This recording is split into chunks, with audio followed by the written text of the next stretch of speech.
Good morning and welcome to the Hodge Pack, sports life and everything in between. Hodge this morning, Josh on his way. Misty out today, but great show, lots to talk about. We're glad that you're with us. We are brought to you by Lida Land and Cattle, where you can get a Hodge Pack this weekend. I know that they're doing some remodeling. Cannot wait to see what they do there, but lots going on. We're in our Potosi Live studio. Today's a great day. It's Good Friday for those that celebrate what Sunday brings. So it's a good day. It's a great day to reflect and just be thankful for what this weekend means. But we are glad that you're with us.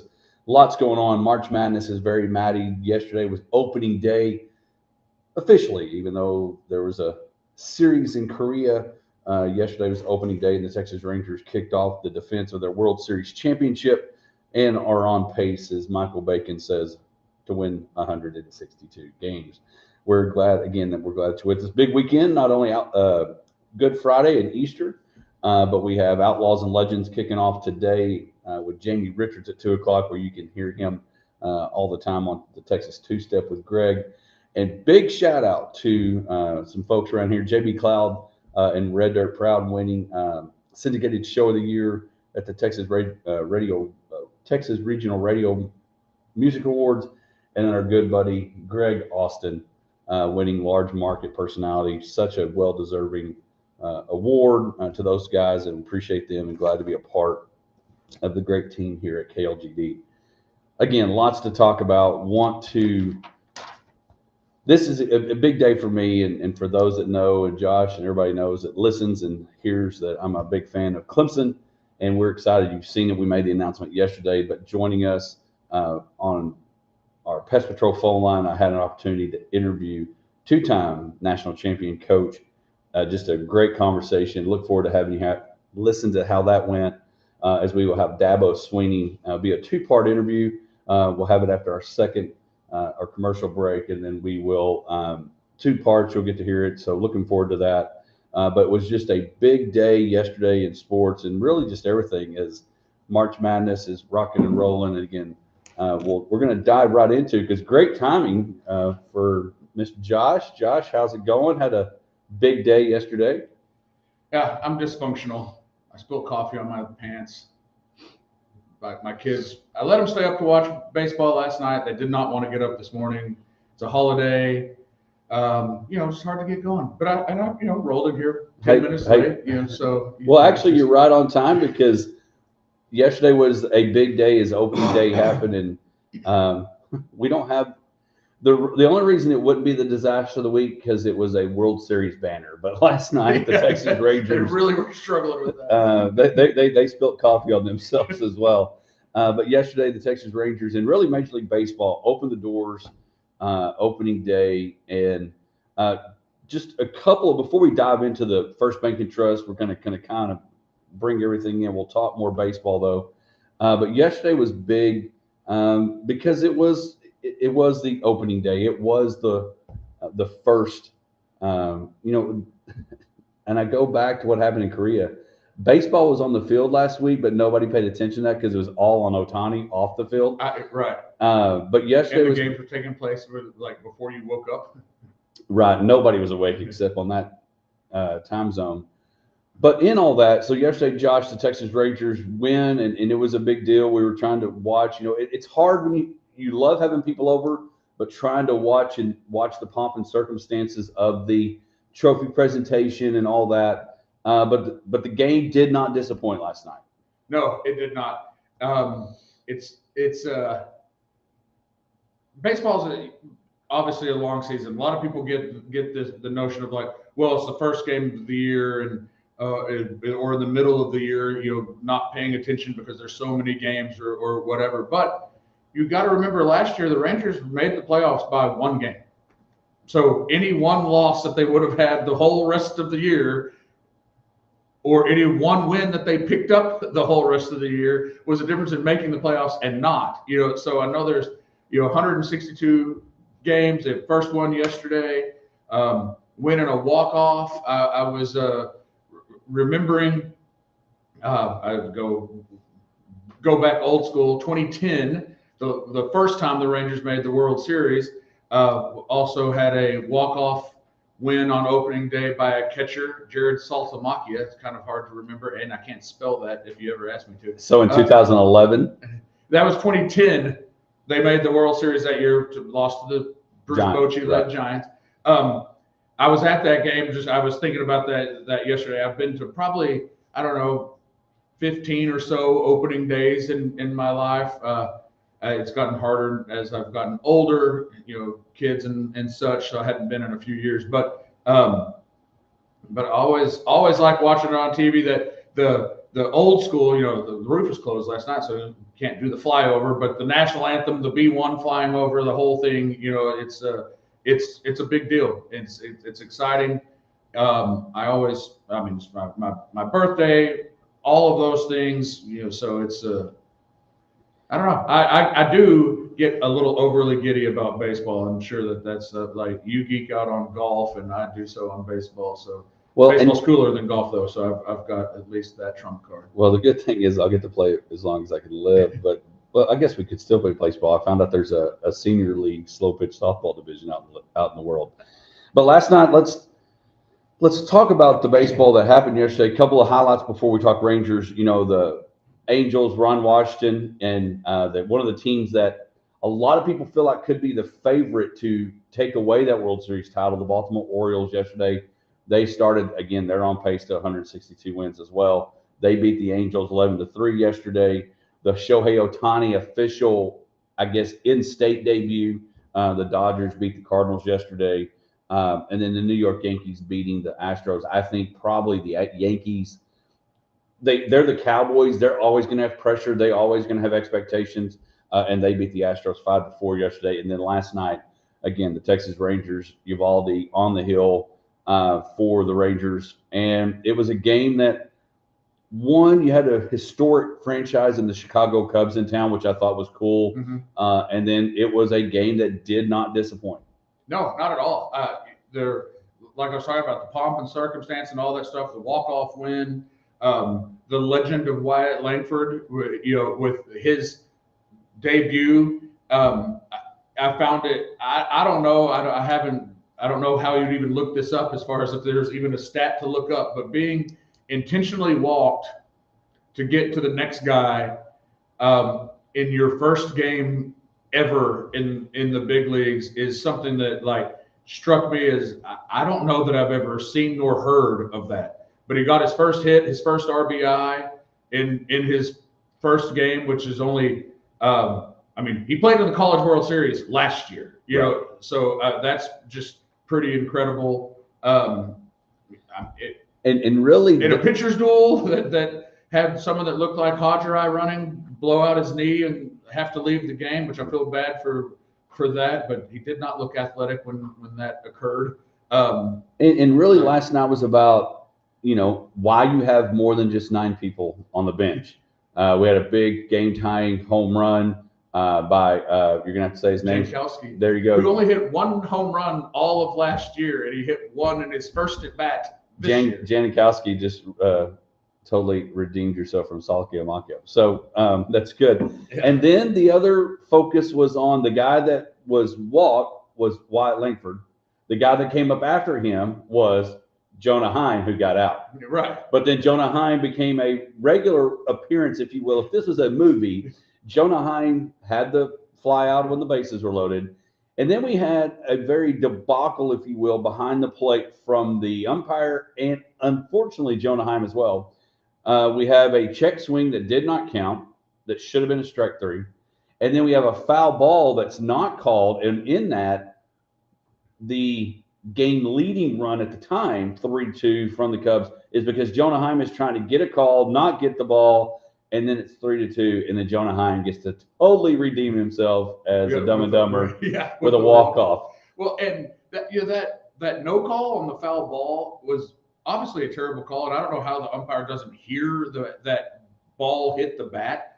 But I guess the learning moment in that is you gotta keep playing. If the umpire makes a bad call, you can't argue the call while the play is still in progress, because that's what Jonah Heim did. And I think that he would attribute that to being a mental error that he should not have made, because the runner scored from second on the pass ball that should have been a foul ball. Right. Well, and you could tell it was one of those situations where it looked like he realized that. Yeah. Like Jonah knew that the call was wrong, but he also knew, kind of like not hustling to first base on a fly ball or anything like that. Yeah. He knew he kind of messed up from that perspective. But again, the Texas Rangers are 1-0. One of those weird, we're going to take the day off today and then play tomorrow. And we got a couple of minutes, Josh, and of course it's fun to see what the Rangers are doing. But there was still more Ohtani news, and the fact that it kind of wish-washed around. Ohtani did speak through the new interpreter, a little cheaper, I think. He's not $4.5 million. Can I get a second opinion on interpreters? Never bet on sports. Did not know this was even happening. Lot of still confusion on that. I'm sorry, but this story doesn't add up. We talked about it a little bit last week. There's something fishy. I don't understand why the story changed 3 different times. But from he was helping out a buddy to, he gave him some money, but not all of it, to the guy just stole all the money from him. So there's been multiple stories. I don't know what the real story is, but I do know, the story that is being presented to us is not true. Just mainly because there's no way a bookie would give some random nobody $4.5 million of credit, unless he knew that he would have to know that he was good for it. And so I don't think that part doesn't add up. The accountants not catching multiple transactions doesn't add up. And I know we just got about a minute, but Josh, you, Misty, a bunch of people, and just in life, but y'all work in banks. There's so many checks and balances that. Right, and to wire $4.5 million over several transactions, there's no third party verification of that. You couldn't do that at my bank. Right. You couldn't call me up and say, hey, I need to wire this money out of this other account, and me not be like, oh, that's not your account. I need to verify that with. Call the other guy in your bank. Hey, can you take 4.5 out of Josh's and send it over to Bally's? If someone could make 4.5 appear in my account, I wouldn't ask questions about that. But otherwise, that's also, anyway, those things just don't add up. So somebody. It's a cover-up in some way. I'm not saying Ohtani was the guy gambling. That is a possibility. There is a cover-up of some sort. Yes, and whether Dodgers knew, Ohtani knew, interpreter knew, whoever, it was all jacked up. But that is our first Bank and Trust Texas Ranger report. Rangers 1-0 heading to a day off, and they'll pick back up tomorrow when they get their championship rings. When we come back, we will have our interview with Clemson head coach Dabo Swinney.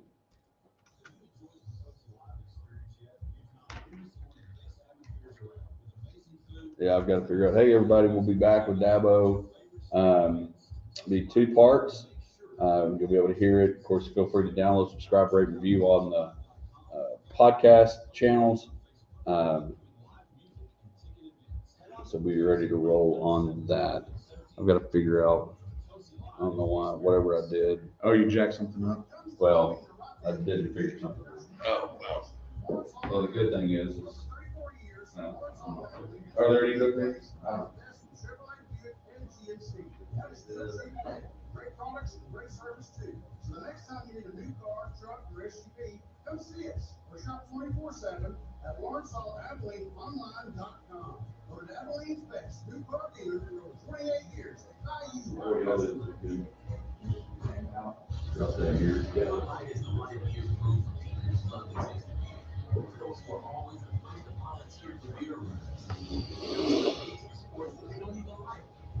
Having a beer fridge in the garage is non-negotiable. It's a 96-calorie, 3.2 carb love letters of beer lovers. You know that the best part of beer is the beer part. Tastes like Miller time. Celebrate responsibly. 21 Illinois company of walking comes of beer. Hi, I'm Sharon Lally. Here in Abilene, folks have lots of options for eating out, from large chains to locally owned mom and pops like us. I want you to know we really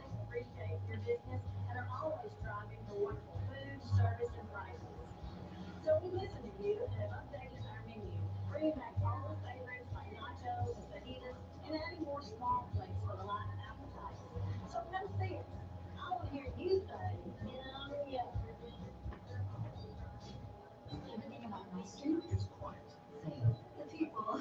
We rely on each other. And we rely on our Touchstone Energy Cooperative. The co-op isn't just about electricity. It's about power. The power of information, efficiency, Safety. and technology. That's why whenever I'm focused on energy, I always put my Touchstone Energy Cooperative first. Because in my community, I am about the co-op. is me. You are the most important part of Big Country Electrical. Call us down by our offices in Oceanside or Alexandria, or visit online at bigcountry.com.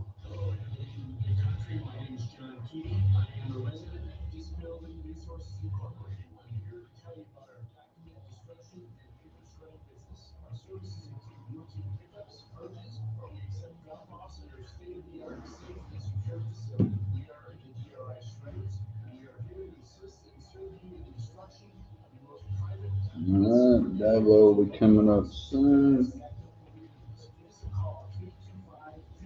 Yeah, I hit a bump in the parking lot, like a pothole, and my coffee like shot out of the, like, have the lid on it, got on my pants, like all in the cup holders. Like, how on earth did that happen? Like, it was a debacle this morning. My kids stayed up too late.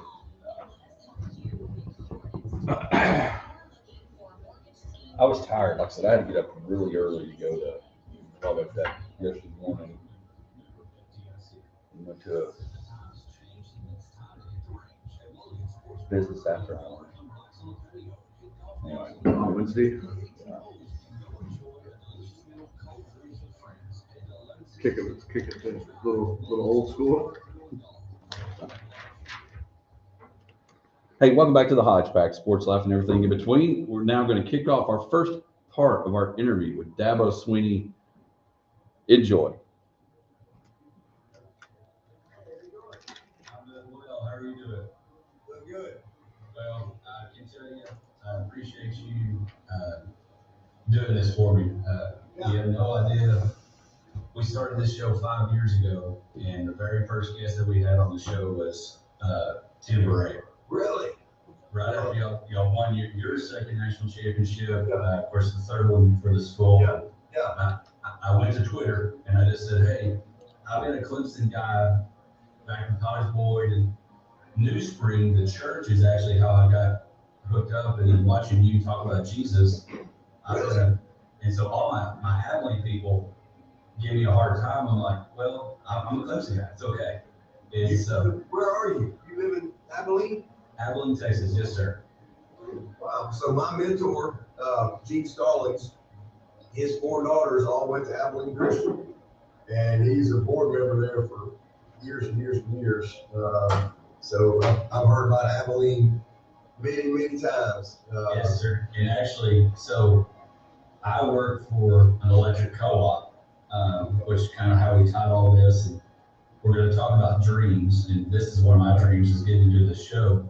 Yeah. But Coach Stallings actually had a son who was at a place called Disability Resources here in Abilene that was a community for folks with challenges. Yeah. And he was very involved in the clay shoot or the quail hunt. Yeah. That's great. That is awesome. But again, I appreciate you taking the time. I know it's a busy time, and I've been telling people we've been doing this show for 5 years, and you're the guy that I've always wanted to be on the show. So I appreciate that. So Honor to be with you. So just thought we talk about, of course, being in Abilene, and and I'm also a pastor at a local church here. This week for us believers is our national championship with Easter coming up, and just curious, how do you, because that's one thing that's not been a thing that you've been afraid of, is talking about the Lord, how the Lord, and how do you grow the Lord and also send that to your program? I mean, for me, everything goes back to a foundation of faith for me. I mean, that's kind of when I speak to people, that's kind of what I always say. I think that's the number one thing in life. I mean, so many people, they try to build a foundation of life on their job, their career, their bank account, even their family or their favorite team or whatever, and all those things will let you down. And because especially as you live a little bit of life and you get on in life, you just come to know that storms are coming, right? Like you just know that. I mean, it's not something like you try to just live your life each day, but you always know as a older adult that storms are coming. And what I always say is if you anchor yourself with a foundation of faith, when those storms come, you just don't get washed out to sea. And it's not that the waves don't crash hard and these things, but you just stay anchored. And that's what Christ does, and that's what He's done for me for years. I mean, a lot of challenges, a lot of ups and downs, a lot of great moments, and that's important too, because storms. A lot of people think about storms as bad things. Storms are good things too, and you have to be anchored in those things as well. So I just built my life that since I was 16 years old. Like I say, I tried to stay anchored. And when I've gotten off path, as we all can do with life and here and there, man, if you feel like you're drifting here or there, man, boom, I just get brought back to my foundation. And so that has served me well, and that's what I've tried to, how I've tried to live my life. It's what I've tried to teach, and even from my job, from a football perspective, I think that as a believer, the Bible says in Colossians 3:23 that whatever you do it really hard, as if you're working for the Lord. Right. And I think as a believer, that's really the perspective that God wants us to have. It doesn't mean, okay, well, you're a football coach, well, you go do it in a different way. No, whatever you do, whether you're coaching football, cleaning your room, cooking dinner, do it with all your heart as if you're working for the Lord. And that's that. If you have that mindset and that perspective, then that will help serve you well. And I think it helps you have joy in your journey, Right. Along the way, and not get overwhelmed by what may or may not happen in the future, or what's happened in the past. So I just, I've always looked at it that way, and then for me, my purpose in life is, to glorify God, to be a great husband and father, and to use the platform of education and football to equip and build great men. That's my purpose in life. And we win games along the way, great, but everything goes back to purpose. Well, one of my favorite preachers preached a sermon one time. It wasn't two different storms that hit the rock and the sand. It was the same storm. And that's your foundation was huge. No doubt. So you've got some connections to Texas. You got some players on the roster. You got the big Muleshoe guy, offensive coordinator. So what is it about Texas? We take a little pride in Texas football, as you know. I'm sure Coach Stallings had you out, took pride in Texas everything. But what is it about Texas football that kind of says, hey, let's go check out Texas football players? Yeah, I've actually got a hat over on my shelf over there that has the Texas flag with a Clemson paw right on it. So I always have some fun with that and get some Texas guys in here. I mean, for a long time, we had a hard time recruiting out there. I mean, not that we spent a lot of time, but then over the years, you get one guy and he has some success, and that helps you with another guy.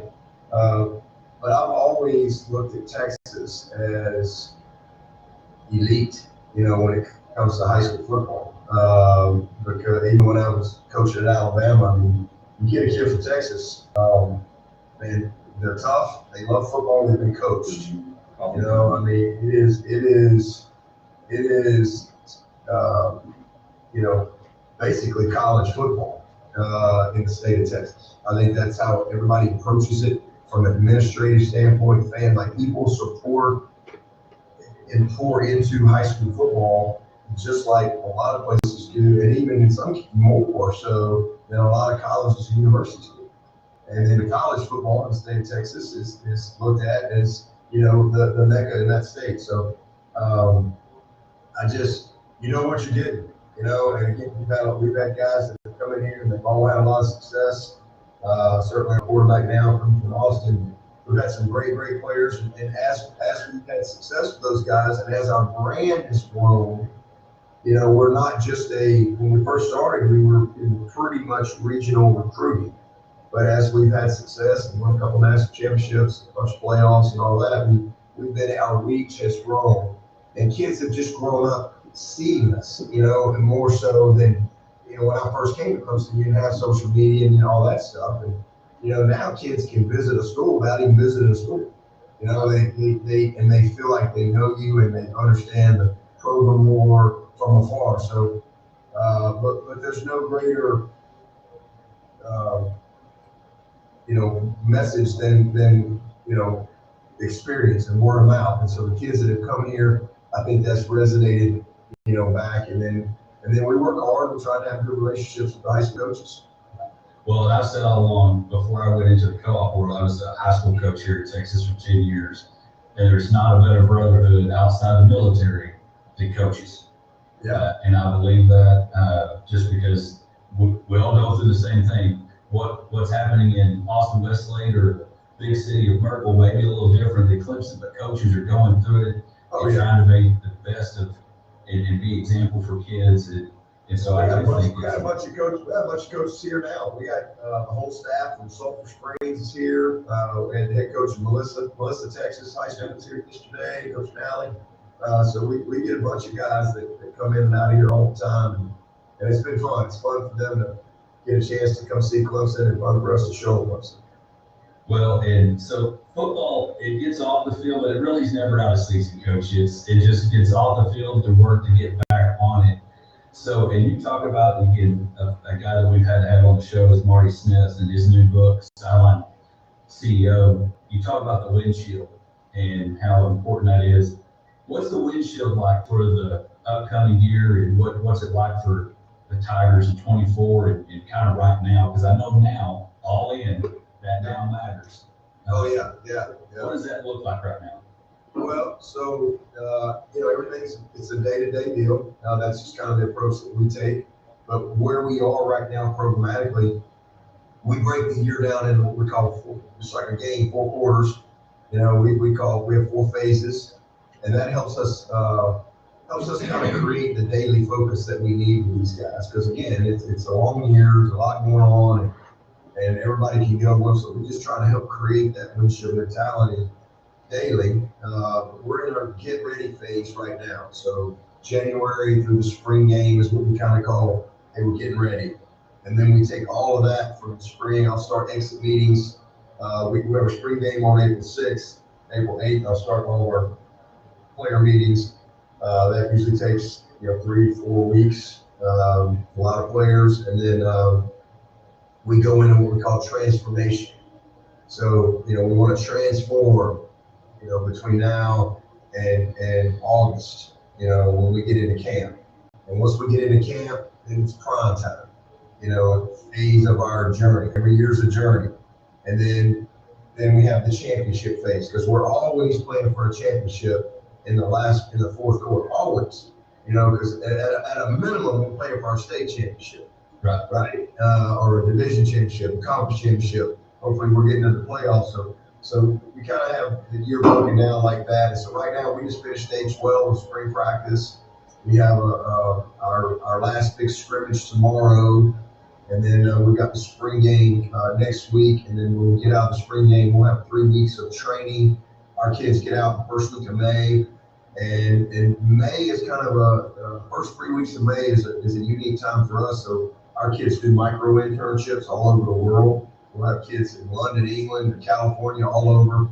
So we create opportunities for them to, their schedule's different from normal students, right? It's not like they go in the summer abroad. So we create these micro internships in these companies from all over the world. They help us do that. And these kids get a chance to go and have real experience for a couple of weeks of career development. We've got a service trip to Cape Town, South Africa in May, and then the latter part of May, we'll get back in our summer one and kind of we'll train again. We get into camps, and then that'll go pretty much through June. And then they get a little like 2-week break over the 4th, the last little part of June, through the week of the 4th. And then we come back and we'll have about another 3.5 weeks of training right into camp. So that's kind of how our windshield looks like, if you will. And then obviously we've got our schedule and we got our opener. We got this little team called Georgia. That we got. I really can play. Yeah, they're pretty good. So we're going to open up with them in Atlanta. I'm sure they say it's a neutral site, so we'll find out. But no, it's great. It's exciting. You know, we've got a good team. We really like our squad. I love how we finished last year. You know, last year was a tough year for us. I thought good enough defensively to win the national championship. We were finished 8th in the country, and the latter part of the season led the nation in pass defense, and really had just a great year. Led the nation in takeaways, and then offensively, we just couldn't hold on the ball. I mean, it was unbelievable. We were 15th in the country in first downs and 2nd in the nation in plays per game. So we had a lot of plays, yards, but we get to the red zone, we were 121st in red zone, and that's a problem. As a football guy, you know that. So we were about 112th in fumbles, and so it was a really challenging year. And I mean, and I'm not talking about just fumbles. I'm talking about fumbles going in to score. And you know, we had 2 first and goals on the run in one game and got no points. So just some crazy stuff. But you know, it was you grow from your challenges, right? And so we're 4-4, and we've got the toughest stretch of our schedule coming up. You know, we lost an overtime game, a double overtime game. We lost on a kick 6. We lost the other game. We had 250 rushing, 250 plus passing, and lost. First time in 128 years of posting football. So that's where we were. And so now you got to play Notre Dame. You got to play North Carolina with Drake May. You got to play Georgia Tech. You got to go to South Carolina. And, you know, you got to deal with disappointment and all these things. And, man, it was awesome. You know, we finished with a 5-game winning streak. Big win in our bowl game, in the Gator Bowl. And I was really proud of that team because it would have been very easy for them to, you know, just go the other way. And I think you saw the foundation of Clemson football. You saw how we're anchored, you know, what we're built on. And we kind of stood on those things and you know, found a way to have a heck of a year. It's our 13th 9+ win season in a row. We're really proud of that. We had another postseason win. We've done that 13 years in a row. Nobody's done that ever in college football. So it was a great finish. I think it created some good momentum for us. And more importantly, I think it created a lot of confidence, especially for our offense. So, you know, year 2 with Garrett Riley, he's been great. You know, our quarterback, you just see the growth in him. You know, again, if you're made of the right stuff, you grow from your challenges and your adversity. It shines you up, as I like to see. If you're not made of the right stuff, it'll grind you up. Yeah. And Kane Clemens made of the right stuff, and so it's been fun. We got a bunch of guys back in the trenches on both sides. We're going to be much better in our skill, and so we're very optimistic that we're going to be able to, you know, go have a great season and compete like we want to compete. Well, of course, I'll go back and I send it to Ross. Bring your own guts will always be something I go back and watch because it reminds me you got to make that decision every day. And basically 5 games in a row, they brought their guts and showed who they were. And it kind of ironically, that was the Notre Dame game in 2015. Yeah. And ironically, we're 4-4 and we're playing Notre Dame, who really kicked our teeth in the year before at their place. We didn't. They were more physical than us, and they were like, I don't know, 10th or 11th in the country coming into the game. We're 4-4, a lot of issues, and that's exactly. That kind of was the same message. Like, you know, somewhere along the line, like, you guys got to have some courage. You got to stand up, and so yeah, that was. It was fun to see that because they certainly brought them all the way.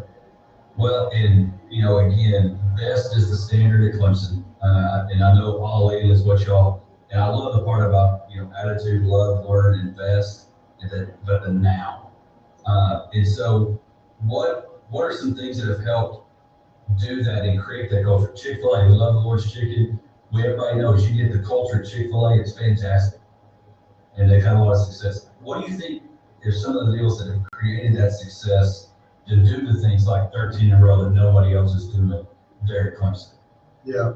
Well, I think it goes back to just the purpose of our program from day one. We've been purpose driven and we've never changed. And we're very convicted in that. There's a lot of, places with exception for this, exception. The next thing you know, you're just a team or organization of exceptions, right?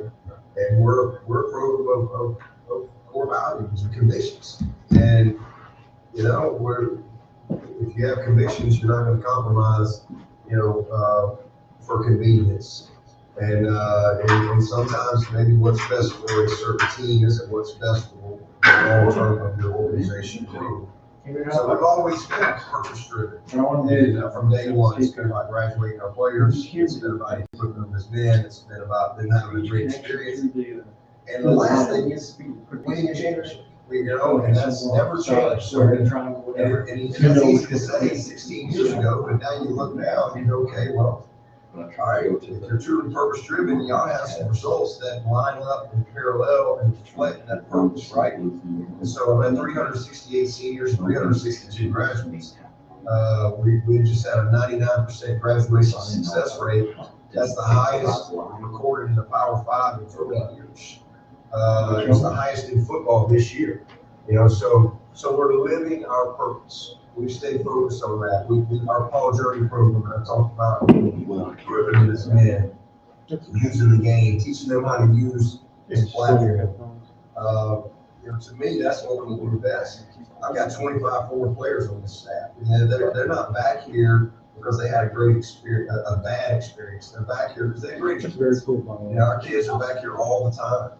And you don't see many people leave Clemson. Very few, that choose to leave.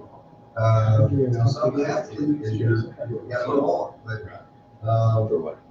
and then every signing class that I've had since my first one in February of 09 has won a championship, except for last year's freshman because we didn't win the league last year.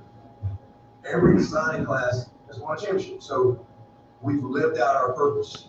And the way we've done that is just staying focused on that, being purpose driven, being relationship driven, and how we get everybody all in is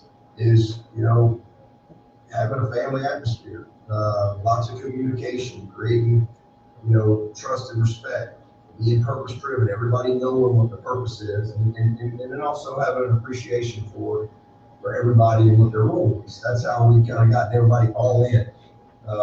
And that has driven the consistency. And we're certainly not perfect, but nobody's been more consistent than Clemson on and off the field. We're the second winningest team in the country the last 13 years.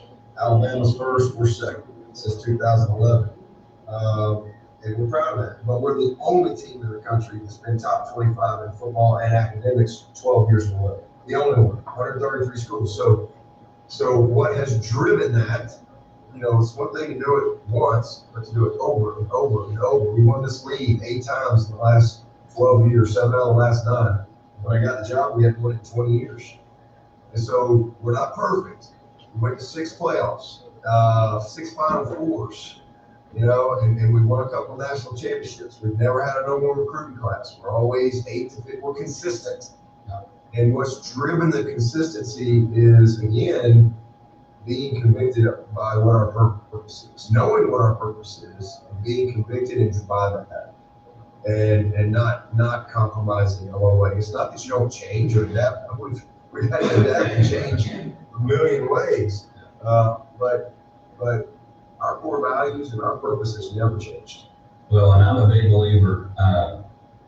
If you don't understand why you're doing what you're doing, and if you think I've known this a long time ago, whole, H-O-L-E. But until you put that W on there and know why you're doing it, you're always going to be empty. No question. And so you got to be sure you know why you're doing what you're doing. And I so, love that. No question. And just a couple of things. I know you got a whole day, and coaches go talk to you from Texas, and so that's good. All right, so that's part one. All right, Facebook people, that's part one. We've gone to commercial. We'll come back. You'll hear part two of our conversation with Dabo Sweeney. And so, and I really don't know how to do that now, but so like I said, it was. Let's try that.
The way to test that is if I go on live right now, if I hear a commercial, I know it's working.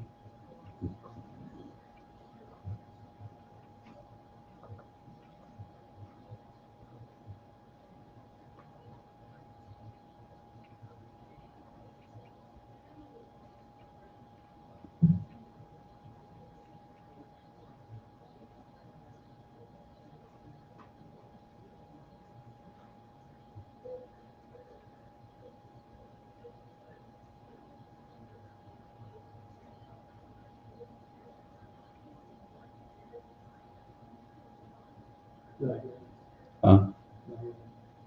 Not hearing anything? See what things, yeah.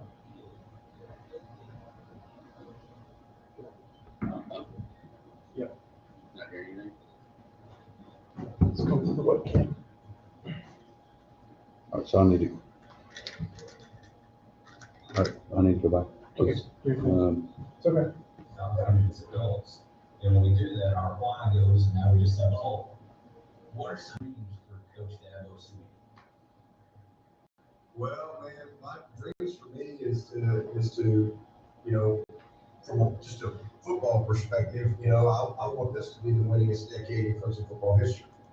We just had the winningest decade in the teens, and it was the third winningest decade in all of college football history. Clemson, Alabama, and University of Penn in the 1890s. So football-wise, I want this to be the winningest decade in Clemson football history. You know, the best is yet to come, right? Like my dreams are so much bigger than what we've already done. You know, there's so many things I want for all of these kids to experience winning at the highest level and all that stuff. But more importantly than the winning, man, I just want to build great men. You know, I want to continue to build transformational leaders. You know, through this game. That's really what drives me. And you know, I got a lot of goals football wise because I love football and I love competing. But everything still comes back to my purpose, my foundation. And it's the blessing for me having been here long enough now is, first of all, I got a lot of former players that work for me, but being able to see these guys as dads, successful business people, and doing all these great things in life, man, it just never gets old seeing that transformation. And so I just want to continue to build transformational leaders that are going to create great impact in our society, you know, and through and hopefully be equipped to do that through their experience here that they've had. So man, that's it. I want to be a granddad, you know, I look forward to that. I got one son married, got another son getting married. So hopefully the Lord will bless us with the ability to be a grandparent. That would be kind of cool, to, you know, as a parent, you still look at your kids, you know, you just don't look at them as like little kids, right? Even no matter how old they are, now think that they may have kids. And so those are goals. I want to, you know, continue to stay healthy and stay in shape and take care of myself. And I want to be at 60. I want to still be sprinting down that hill. You know, so I got all kind of goals and dreams. I think that's important. You know, and that's why we say windshield mentality. The rearview mirror is important. We learn and we grow from what's behind us, right? You know, and we're shaped by those things. But God wants us to keep our dreams greater than our memories, right? The best is always yet to come if you know Christ, right? Always. I mean, you know, I don't care how great a moment this is. I mean, I've stood on the stage of national championship and this confetti, and it's like you just been through this thing, and you just like you can't even imagine the emotions of doing something like that. And you're just like, wow. Well, guess what? Okay, that's it. You know, like you go again, but with Christ, can you imagine what that's going to be like when we get to meet our Lord and Savior? And it's not. And guess what? When you wake up the next day, I don't even know if we sleep. I have no idea. But the next day, it just never stops, right? You just have that moment. It's a good Groundhog Day. Yeah, like that feeling that you have in that moment, and that's eternity. That's what God offers us for eternity. Life just offers us a moment here or there. God offers us through Christ that through eternity. And so, man, it's just important to because we all can fall into that trap of, man, my time is coming on. Man, I'm getting older. God, I can't go do this. No, that's what all in is about, right? It's attitude. It's how you think. It's love, right? Love yourself. Love other people. Love what you do. Learn. Keep learning. Like, learning. One of the greatest lessons for me was I was doing a coaching clinic one year, my very first year. I'm 38, 39 years old, and I go to do my first high school clinic, you know, in South Carolina, and you know, I'm the new coach at Clemson. I'm supposed to be a smart guy, right? And I get up there to speak, and here's this coach named John McKissick, who was the head coach at Somerville High School, who won more games than anybody in the history of high school football, guys. And he's still coaching at 88 at the time, and he's sitting on the front row with a notepad, you know, excited to hear the new coach at Clemson and take notes. And that just left such an imprint on my mind. Like, the reason he's just always learning. He's always kept going. And I just think that's important, man. We got to keep going. We got to stay active. You rest, you rust, right? Just keep moving and keep learning. Stay invested in whatever it is you're doing. don't spend time, invest your time. Be intentional. And just the lifestyle of now, Exactly. right now, just today, because that's what we have. We're not promised tomorrow. And the one thing I've learned is there's no hope for a better yesterday. If there was, we'd have won 4 national championships. Because I wouldn't allow that. I'd go back and fix that onside kick that we had in 15. Right. Yeah. Well, a buddy of mine says some days not on the calendar. All the other days are, but some days not. Exactly. And you got to take advantage of now and know why you're doing what you're doing, or you're going to be that squirrel on the wheel that's going to really get tired eventually. Exactly right. So, well, Coach, I know you got a busy day, and I appreciate you. You have no idea. I've had people praying just for this day because I'm getting interviewed that way. Well, I'm glad to do it, man. I appreciate you following your passion and your calling to want to do this. And whoever's listening out there, I just say, good to meet you. Hopefully you got something out of it, but also just, this is a great week, that we take time and celebrate the resurrection of Christ. And, I will just challenge everyone out there that doesn't know him to find a way to meet him. And there's plenty of opportunities to do that. I can just promise you, life lets you down, but Christ won't. Exactly. Well, Coach, my plan is to get to Clemson and watch a game. I don't have to wait till y'all come to Dallas to play SMU, so I got to get there sooner. Because one of my buddies want to know if there's anybody ever timed you down. What's the 40 time down the hill? But yeah, that's the plan. And of course, big week. The Clemson men are heading to the Sweet 16, and how about that? Yeah, our basketball team is rolling, and somebody told me yesterday the last time Clemson basketball went to the Sweet 16, we won the national championship that fall. So hey, I'm on board with that. Let's go. History's good. Yes. History can repeat itself. We can't go backwards, but it can repeat itself. Yeah, that's right. So I'm excited about what our basketball team's been. It's really fun. It's been great. Brad Brownell's, he's a friend. He's a guy I've known for a long time. And, it's not easy. And, he's been very consistent. But this is a great run that they're on, and I'm just really happy for him. I'm happy for his staff and his team. And, can't wait till I think Thursday night that they get to play. We got a tough matchup. I got to go out to California to play Arizona, but it don't get easier the higher you get up that mountain. The air gets there. So you just gotta just enjoy all of it. And I think they're having fun with it, and I think they'll compete, really, really hard. Well, when other people don't think you're going to win and you win, there's not a better feeling. No doubt. They can win. They can definitely win. It'll be a great ball game. I believe that. All right. Well, Coach, I appreciate it. Have a great day, and hopefully we'll get shake hands one time when I'm at a Clemson game or you're down here recruiting in Texas. Sounds good. Hey, great to meet you. God bless you, man. You too. Thanks, Coach. Have you enjoyed the Scotia Live? All right. Hey, we'll be downloading. Of course, you can download, subscribe, rate, review on the podcast. But the other thing we'll be doing is we're going to upload our Zoom. You'll get to see the interview with Coach Sweeney and myself. We'll get that uploaded on our YouTube channel. So be sure you check that out. When we come back, Josh will be back in here. We'll be back on the mic. We'll be back live. March Madness. The Clemson guys did win last night.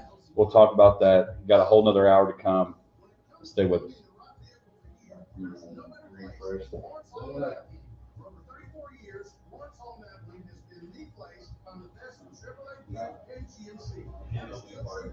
Great products and great service too. So the next time you need a new car, truck, or SUV, come see us. Or shop 24/7 at LawrenceHallAbilene.com.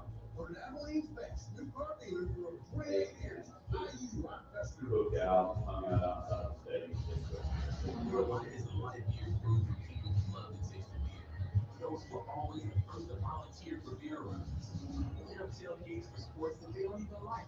And believe having a beer fridge in the garage is non-negotiable. It's a 96-calorie, 3.2 carb love letters of beer lovers who know that the best part of beer is the beer part.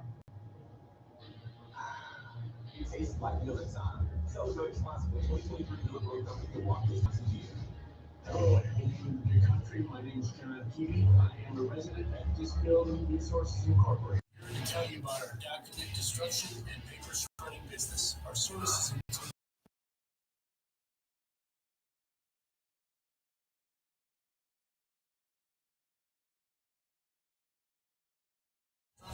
of your most private documents or any of those annoying boxes that have stacked up over the years. Give us a call, 325-232-6918. Come on out and see us at 3602 North Clark Street. You'll be glad you did. Okay, when we come back, Josh, I think we'll have a little time for the 8 o'clock hour. Did you figure it out? I think so. So down here, since it wasn't plugged in before, it defaulted to your webcam. It goes gearbox down here. Audio on the left-hand side. And you can select your input. I think that array is the correct one, but I'm gonna have to listen to the live alert to make sure. But so we need to plug it into the. Oh, that's the show. Not putting it anymore. That'll help a lot. It's where we work. And as your Touchstone Energy Cooperative, we know our community isn't just important. Still line in or mic in? We're grateful for your trust to provide the energy you need. So now we're gonna select the audio input. It should show up now. There's nothing more important. There it Jack, is. mine. Mic. Yep. To power on. You are the most important part of Big Country Electric Cooperative. Call, stop by our offices in Roby, Cider, and Stamford, or visit online at bigcountry.coop.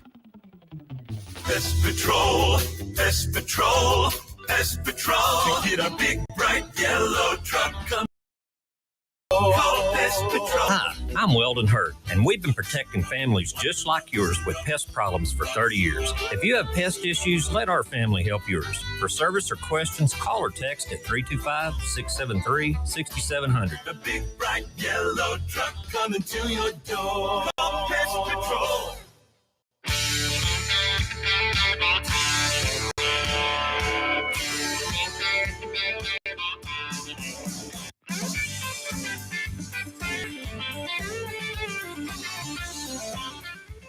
Welcome back to the Hodge Pack, sports life and everything in between as we keep rocking and rolling in our first hour, getting close to that 8 o'clock hour. Again, I want to thank Coach Dabo Sweeney for taking the time to join me earlier this week for an interview to talk about Clemson. Really, like I told people, Jesus, football, and life. We were talking, and it was really cool just to get to visit with him. And like I mentioned to our Facebook folks that were watching, we will upload that Zoom. It was really cool. We got to do a Zoom interview, and so we'll upload that to our YouTube channel, and you can go back and watch it. So, Josh, what'd you think? You were in the green room, and yeah, I was listening. It was good. It was real good. And I guess his well wishes to Clemson worked out. Yeah. Not only did they win, but one of the things that's interesting is they're playing Alabama next. Yes. And so it's kind of like when in football, we're like, hey, yeah, that. I saw that yesterday, and I thought that's funny because you'd think that was they're not basketball schools. No. So it would be the equivalent of Duke, North Carolina playing very deep in the football playoffs. Yes. And not making a lot of sense. But yeah, it was good. Again, just a really down to earth guy, and mentioned again, it's a lot of fun. The Zoom, and I appreciate really Clemson throwing that out at us to, hey, they preferred Zoom, and so set up the link, and we'll do that. May try to do that for more of our interviews, even local folks, just be able to see, and then we'll work with on how to make you can see that maybe even live.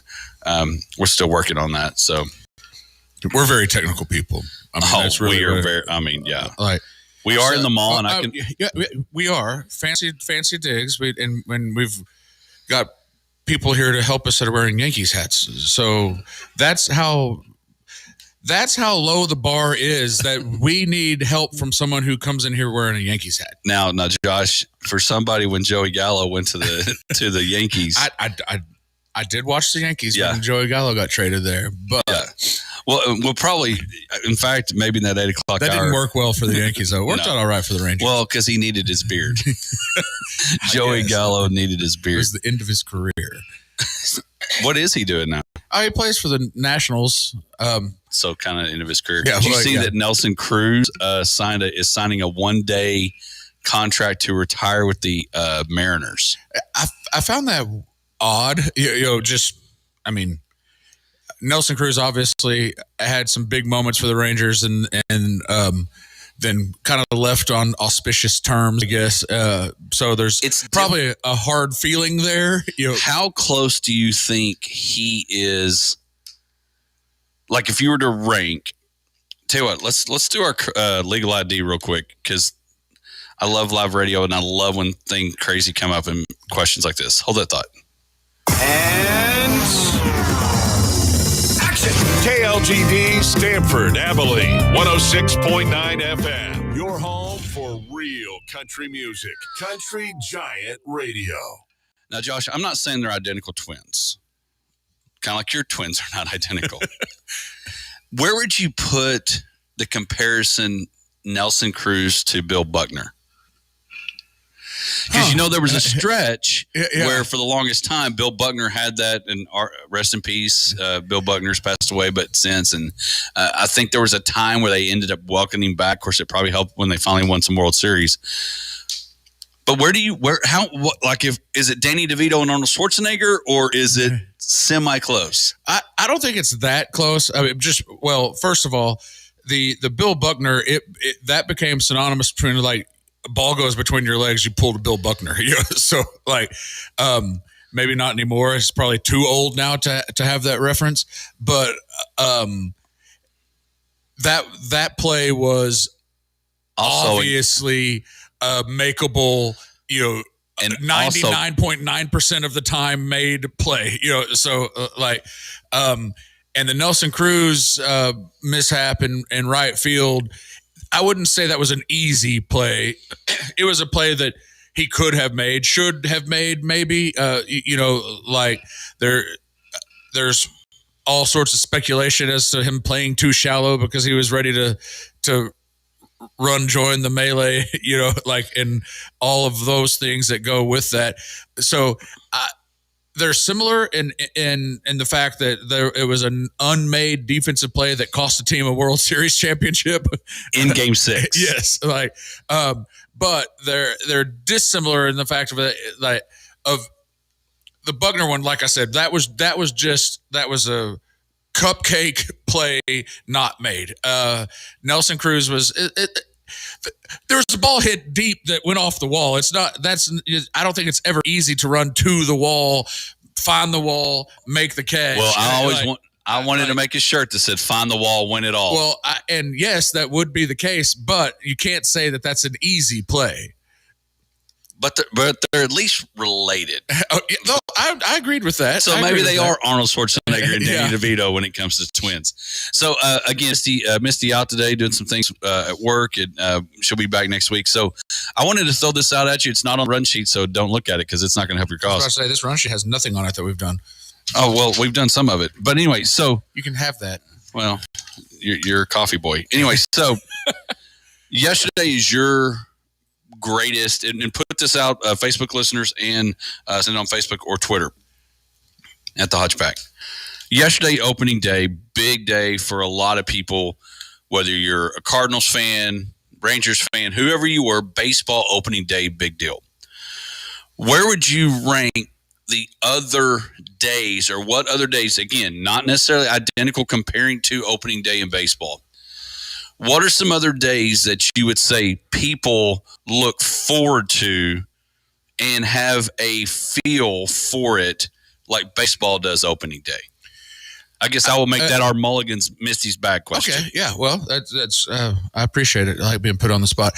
I do think that the fanfare of opening day, we talked about that, leading off the first hour, is I feel like it's somewhat unique in sports. I mean, every sport has its opening day. Basketball does it, and I don't think you really even realize it happened. At least I don't, because it's in the middle of football season. It seems like it's too early for basketball season. So I'm sure there's hardcore NBA fans that feel that I disrespected them. No, but I think you're right in the fact that nobody really thinks about NBA opening day. NBA's opening day is normally Christmas. Right. And the season's already been going on for a while. And that's the first time you go like, oh, it's basketball all day, And the unfortunate for them this year, there was football on the same day. They did. Yeah, like Christmas didn't land in the week where they could take the glory and take the eyes. NFL football actually it was just a regular Sunday in the NFL season. But anyway, so that I think that there's always the big football kickoff, the Thursday night game before the first Sunday and all of that, and then the Labor Day weekend of college football is always big also. But there are really, and they're all kind of right here in the same time frame. That first Thursday, Friday of March Madness those are days I feel like it's like hard to be at work. And that's kind of, there's all that stuff going on, and everyone has their brackets, and everyone's bracket is perfect for at least a few hours there on that first game that usually around 11 o'clock I guess on Thursday. And so those 2 days are just jam-packed and exciting. Opening day is the right after that, and it's kind of that same way. It's like I'm always so giddy about the baseball season starting that I have a hard time concentrating on much else. And then I guess, and I'm not a golf guy, but Sunday of the Masters is one of those, like that generally you're going to pay attention to and make a big deal about. And I think it's you basically nailed all mine in that I think even the Thursday of the Masters is almost, and really the Florida golf swing kind of, you start watching a little bit, but I think that Thursday and that when the Masters starts, because it does come literally, from a sports fan, and honestly, even from a sports fan that's not engaged, it's kind of like if people are not engaged all year for college basketball, except for a few in the Big 12, we'll watch it, and maybe the Duke North Carolina game comes on or whatever. So nobody really watches it. But when March Madness gets here, everybody watches. And for the most part, even in baseball, people are going to pay more attention to opening day because it's a big deal. This year for the Texas Rangers, they unveiled a banner being the World Series champions, and then the same thing for the Masters. You probably haven't paid a whole lot of attention to the Florida swing. A lot of other golfer fans, the casual, but when the Masters gets here, you start paying attention. And so I think those things are big. I do think the first full weekend, not the random game at the beginning Saturday, but that full slate of good college football season is probably one of those that I think is a big day that people get excited about. Of course, the other ones are opening day of like deer season, right? That or dove, and it's like don't plan anything that weekend because hunting's going to be taking place. But I do think those are some of those things that people that bring in the outside sports fan. Right. And that's why the Masters specifically is one of those that the casual golf fan / just general sports fan kind of pays attention to. And obviously March Madness is that thing that there are people filling out brackets and doing office pools that don't even know what a basketball is. So and then they're picking based off mascots. They're picking off locations or uniform color, as one person did, and they did not make it. And so, but opening day was big, and it was a great day for the Texas Rangers. And so we'll get that our Mulligans. Shout out to them, Mulligans. Again, Misty's question, just the thought of different opening days, different days that you really get excited about from a sports fan. Used to, like Christmas and all that, in summer, that's when the blockbuster movies came out. Right. Coming out this summer, coming out at Christmas. And that's kind of lost some of its luster on the movie front. But yeah, you only have to wait like 2 weeks and just watch it at home. This is true. But again, that is, great stuff. Opening day, March Madness, we're right in the middle of it, and the Masters coming up around the corner. When we come back, we'll look at brackets. We'll look at what's happening, and we'll look at something that was said in your garage last night I promise it was about sports. We'll be back right after this. Hello, Abilene and the Big Country. My name is John Keaty. I am a resident at Disability Resources Incorporated. I'm here to tell you about our document destruction and paper shredding business. Our services include routine pickups, purges, or we accept drop-offs at our state-of-the-art, safe, and secure facility. We are the DRI Shredders, and we are here to assist and serve you in the destruction of your most private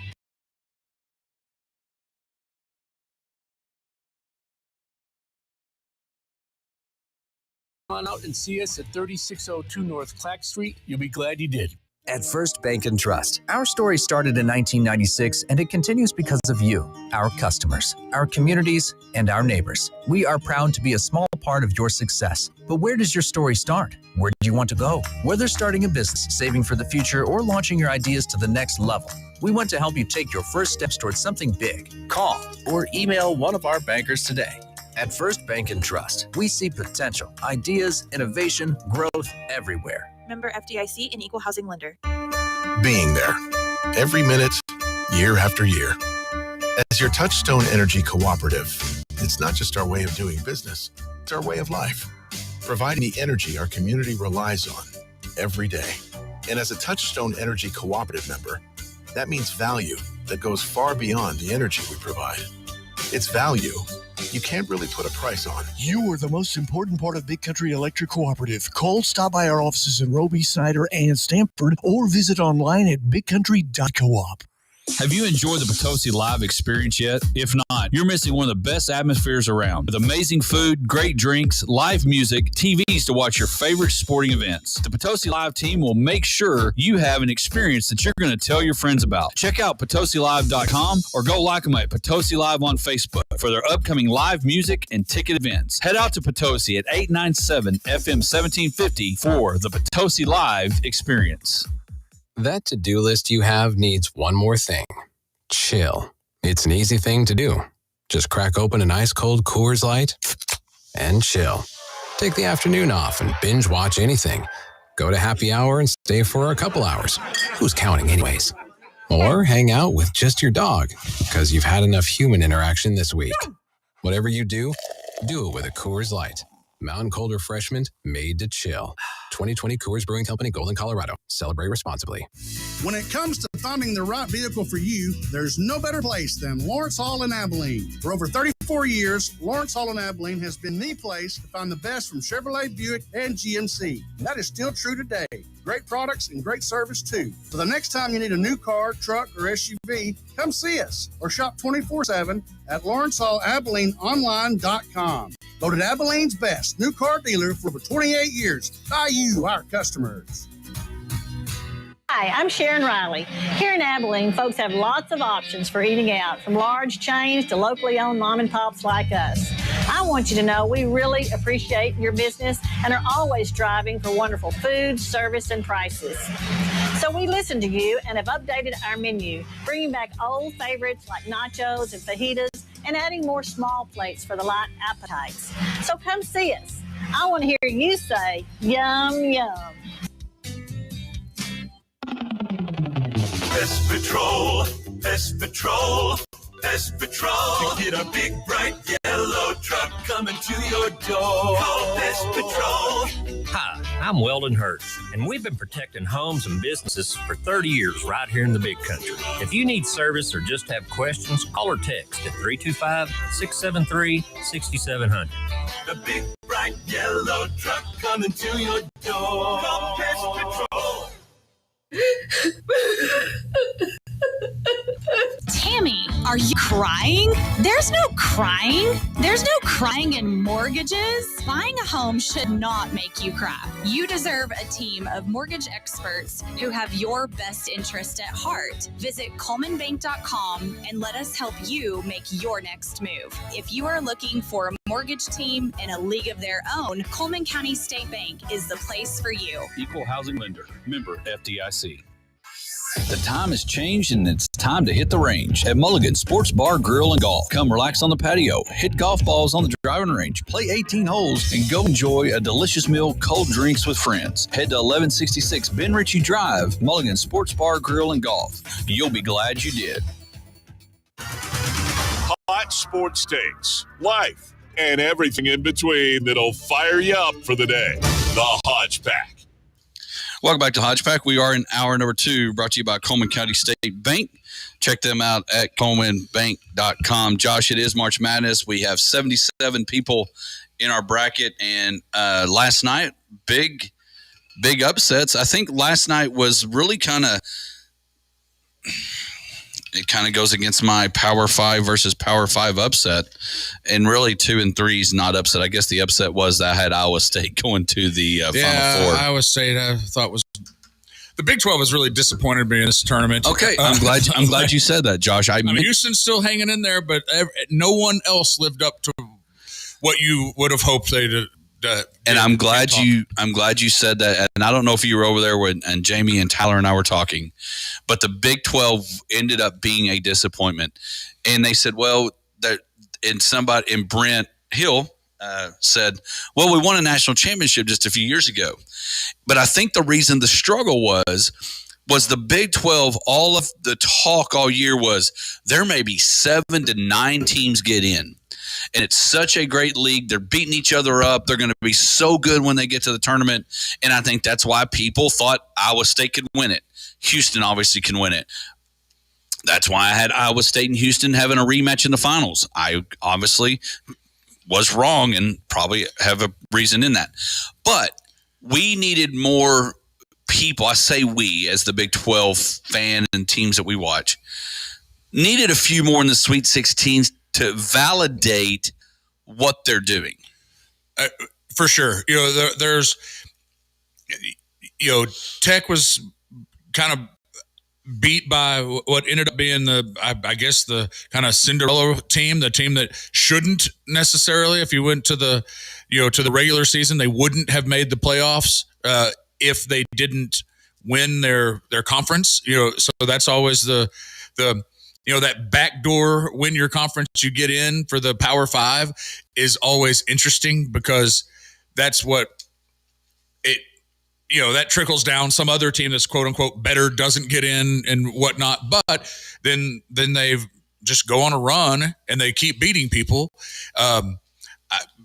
Baylor was a disappointing early exit. You would have easily picked them as a Sweet 16 team, and that, and they ran into probably now would say one of the hottest teams in college basketball in NC State. Well, and that's who Tech lost to. That's what I'm saying. Right. Like that you would have thought that was a, I don't know, an easier road to go down. But it's just been kind of crazy. TCU didn't show well, and they were, kind of the bubble team from the Big 12. But now it's just all up to Houston, who I do think, for what it's worth, is the best basketball team in the country. UConn being, kind of right there with them, in my opinion. Well, I think the big thing about UConn, UConn's probably the best team in the country. The thing that they've got going against them / the mountain to climb, if you will, is to go back-to-back. Back-to-back doesn't happen very often. Florida did it last.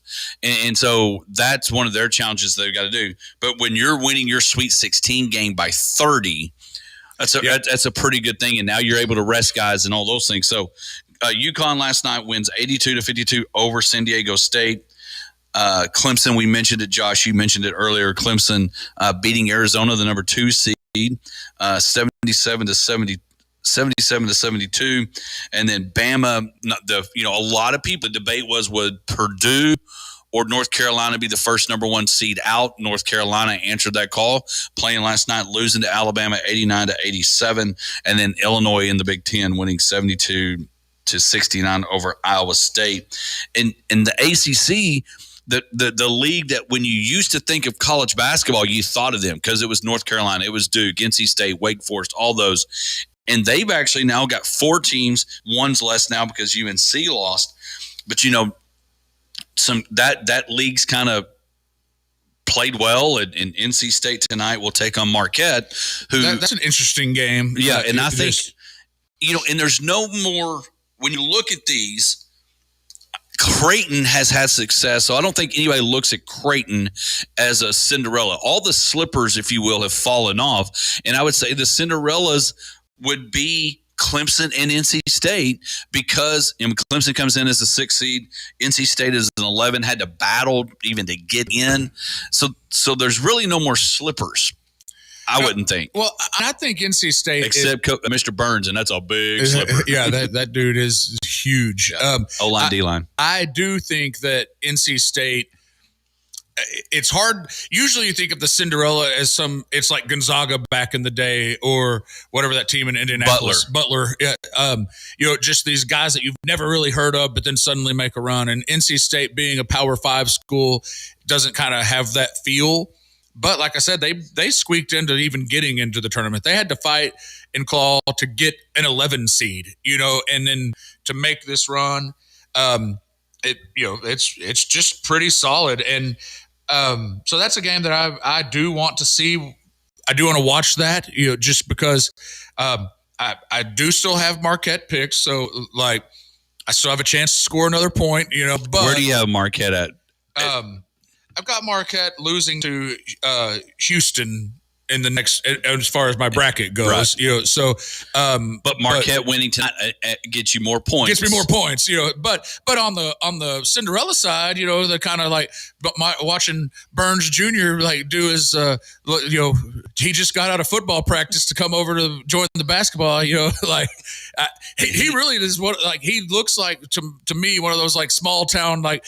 Played football, played basketball, but he. And when the basketball season's over, he's going to go throw a shot and disc. Yes, yeah, and maybe play baseball if they need him to be a DH or first base. Yeah, because just has that.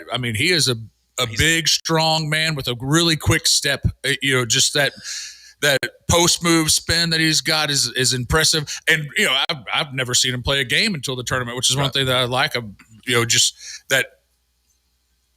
Enlightens me, I guess. Well, and those have kind of been the players that have risen up, because we've mentioned, right now, I've watched quite a bit of some of the women's tournament, because you've got players and you've got Caitlin Clark, and now, unfortunately, Iowa and LSU are on the same side of the bracket, so they're not going to be in the Final Four together. They're going to have to play each other to get to the Final Four.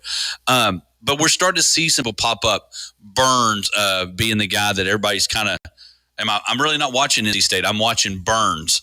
But I think tonight's games have a chance to be really good. NC State, Marquette, Duke and Houston, just right down the road. Those two games right down the road in Dallas, Gonzaga and Purdue, and then Creighton and Tennessee. Now with Iowa State out, I've got 3 of the Final 4 guys still left. I have UConn, Tennessee, Houston are my 3 left in the Final 4. My Final 4 got depleted last night with the North Carolina loss. So that was my... Who did you have winning it? Houston. So Beto, I'm not sure who that is in our bracket, is leading. Another person with did not change their name, just kept with the ESPN long numbers, pick 1. Matt Bell at 2. He's got Purdue. He's still alive. Decker, I'm assuming that's Daniel Decker. Phil Boone, rough outing. Arizona lost last night, so he's done. Our buddy Moose, turning 40. I think he maybe already done it sometime this week, or Moose. And then, of course, a few others. What Can Brown Do For You is doing well. And our boy Brad Evans was up top. And there he is. He's still 13. Yeah, he had a good run the first day, and then it kind of wheels off a bit. Yeah, he was the guy that was in the 800. Nobody told him there was a second lap. But again, we appreciate y'all entering that. We'll have a winner, which it's kind of flown by. We're in the second part of the Sweet 16. Half of the Elite 8 was established last night. Again, Clemson, UConn, Alabama, and Illinois winning. Brad Underwood, the guy that's at Illinois for a little small tidbit, was the head coach at SFA for a bit. Chris, they're in the Southland now. They're in the WAC and all those things, yakety yak, stuff like that. But March Madness, the brackets are rolling. And so we'll have more games tonight. Again, NC State and Marquette, Duke and Houston, they're playing in Dallas. And then Gonzaga, Purdue, Creighton, and Tennessee. So be sure and check. Maybe your bracket's doing well. I think it's interesting. We'll go to commercial after this. Josh, ESPN's got a second it's almost like the Yeah, the rebuy. buyback. Hey, if you went back in, if you feel like you might get better the second time, fill out another bracket. But again, March Madness is rolling. Moving on. When we come back, we'll talk some Dallas Cowboys, and Josh and I will ask, is all in really all in, or is Jerry not sure what that means? We'll be back right after this. Hello, Abilene and the Big Country. My name is John Keaty. I am a resident at Disability Resources Incorporated. I'm here to tell you about our document destruction and paper shredding business. Our services include routine pickups, purges, or we accept drop-offs at our state-of-the-art, safe, and secure facility. We are the DRI shredders, and we are here to assist and serve you the destruction of your most private documents or any of those annoying boxes that have stacked up over the years. Give us a call at 325-232-6918. Come on out and see us at 3602 North Clack Street. You'll be glad you did. Connections. That's what your Touchstone Energy Cooperative makes possible every day by providing the energy our community needs to stay connected to work, to family, to everyone and everything that matters. Day and night, we're always here. Because we know that of all the connections we make, none are more powerful than the human connection. You are the most important part of Big Country Electric Cooperative. Call, stop by our offices in Roby, Snyder, and Stamford, or visit online at bigcountry.coop. Have you enjoyed the Potosi Live experience yet? If not, you're missing one of the best atmospheres around. With amazing food, great drinks, live music, TVs to watch your favorite sporting events. The Potosi Live team will make sure you have an experience that you're going to tell your friends about. Check out PotosiLive.com or go like them at Potosi Live on Facebook for their upcoming live music and ticket events. Head out to Potosi at 897 FM 1750 for the Potosi Live experience. When it comes to finding the right vehicle for you, there's no better place than Lawrence Hall in Abilene. For over 34 years, Lawrence Hall in Abilene has been the place to find the best from Chevrolet, Buick, and GMC. And that is still true today. Great products and great service, too. So the next time you need a new car, truck, or SUV, come see us or shop 24/7 at LawrenceHallAbileneOnline.com. Voted Abilene's best new car dealer for over 28 years by you, our customers. Miller Lite is the light beer brewed for people who love the taste of beer. For those who are always the first to volunteer for beer runs, who hit up tailgates for sports that they don't even like, and believe having a beer fridge in the garage is non-negotiable. It's a 96-calorie, 3.2 carb love letter to beer lovers who know that the best part of beer is the beer part. Tastes like Miller time. Celebrate responsibly. 2023 Miller Brewing Company, Milwaukee, Wisconsin beer. Hi, I'm Sharon Riley. Here in Abilene, folks have lots of options for eating out, from large chains to locally owned mom and pops like us. I want you to know we really appreciate your business and are always striving for wonderful food, service, and prices. So we listen to you and have updated our menu, bringing back old favorites like nachos and fajitas and adding more small plates for the light appetites. So come see us. I want to hear you say, yum, yum. Yes. The time has changed and it's time to hit the range at Mulligan Sports Bar, Grill, and Golf. Come relax on the patio, hit golf balls on the driving range, play 18 holes, and go enjoy a delicious meal, cold drinks with friends. Head to 1166 Ben Ritchie Drive, Mulligan Sports Bar, Grill, and Golf. You'll be glad you did. At First Bank and Trust, our story started in 1996 and it continues because of you, our customers, our communities, and our neighbors. We are proud to be a small part of your success. But where does your story start? Where do you want to go? Whether starting a business, saving for the future, or launching your ideas to the next level, we want to help you take your first steps towards something big. Call or email one of our bankers today. At First Bank and Trust, we see potential, ideas, innovation, growth everywhere. Member FDIC and Equal Housing Lender. Was that wrong? Not if Hodge says it is. It must be right. Welcome back to the Hodge Pack, Sports Life and everything in between. Rocking and rolling our 8 o'clock hour. Again, we're glad that you're with us. Don't forget, if you haven't, maybe still have a chance. Outlaws and Legends this weekend. Again, congratulations to some of our very own this past weekend of the Texas Regional Radio Music Awards. Of course, Aaron Watson from here, Entertainer of the Year and male vocalist. Bree Bagwell was Female Vocalist of the Year. She'll be playing out there this weekend for Outlaws and Legends. And then Wade Bowen was Songwriter of the Year. He won Wade Bowen sang the national anthem last night at the Rangers game. But then again, congratulations to Red Dirt Proud. JB Cloud was syndicated specialty show of the year. And large market air personality, the man that helps and does so much, Greg Austin's, congratulations to him for winning that great award. And so, Josh, one of those things one of the awards that Dak Prescott has won is the Walter Payton Man of the Year. But one award that we would like to see happen here in Dallas is what we saw last night.